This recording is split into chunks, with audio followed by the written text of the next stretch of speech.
Hey everyone, this is Angela from Bake It With Love, and today we're making our root beer cupcakes with buttercream cream soda frosting. We're going to top them off with some crushed root beer barrels too. It's really good. Well, we took these to a birthday party for our daughter at her school, and the syrup and the crushed root beer barrels that you see on top made it through overnight just fine. Okay, so I'm reducing both my root beer and my cream soda down from 2 cups to a half a cup each. And the easiest way to tell when you're about at a half a cup is to put a half a cup of water into your saucepan that you're going to reduce the syrup in. And that way you can see when it's about that, by eyeball judgment, when it's about to that point, you want to take it into your measuring cup and measure to see if you have a half a cup of syrup there. And then once the syrups are reduced, I refrigerated the cream soda syrup so that I could use it in the buttercream later.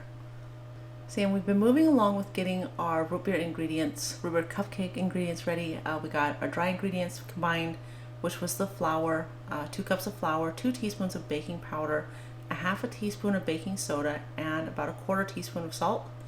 And you use a fork and combine those. You can whisk it whatever way you want to, but I find the fork works really well. It combines it to just the right amount with minimal effort.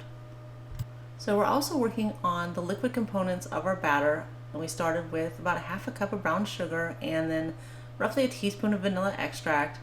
I also used about a teaspoon and a half of almond extract and a couple eggs, a 1/4 cup of vegetable oil, and I'm also using the root beer syrup that I reduced. I started with that early on, about that half cup, and then I'm adding my flour gradually here, and I add more liquid at the end when my batter gets nice and thick. That would be 1 full cup of root beer soda.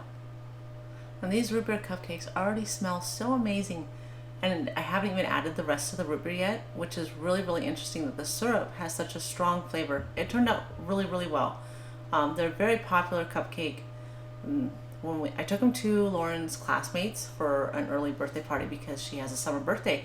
So everyone was asking for the root beer cupcakes. It was almost an even split. I actually had more of the orange crush cupcakes. I thought they might be a little bit more popular, but all of the root beer cupcakes disappeared. But we had rave reviews on both, as we usually do. These are very, very popular. I don't care what age you are. They're really, really good. So we've added our last wet ingredient, which was the 1 cup of root beer soda, and we're divvying this out into our portions.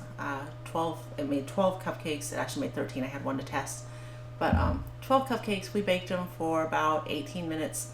I start checking them at about 15 at 350, and we're gonna go ahead and make our buttercream here. My butter wasn't super soft, so it's really mangled.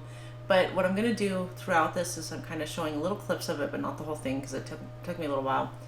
I'm adding my liquids and alternating with my powdered sugar that I'm adding, Confectioners Sugar, icing sugar, whatever you call it.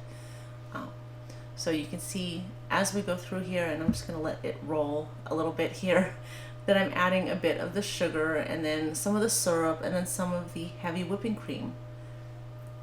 Total parts when it was all done was 3 1/4 cup of powdered sugar, 1 cup of butter.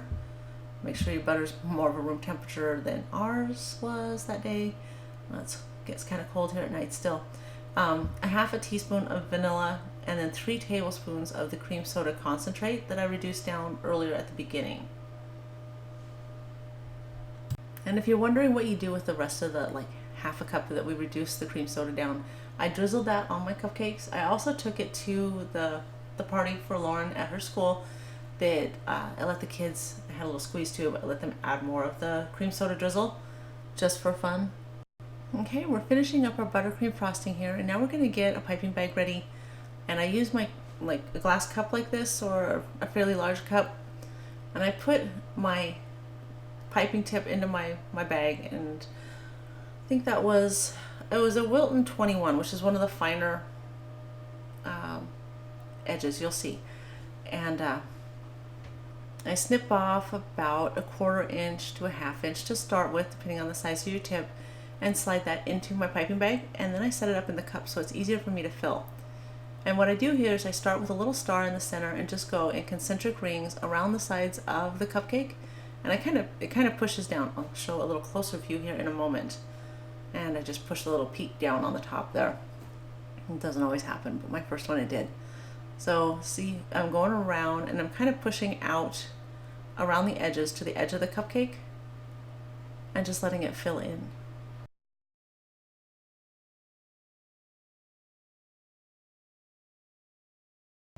Okay, and here's a quick secondary view of what I was doing when I was frosting, starting with that little center star and going around the edges, and it just kind of pushes the rest of the frosting out to the edge of the cupcake.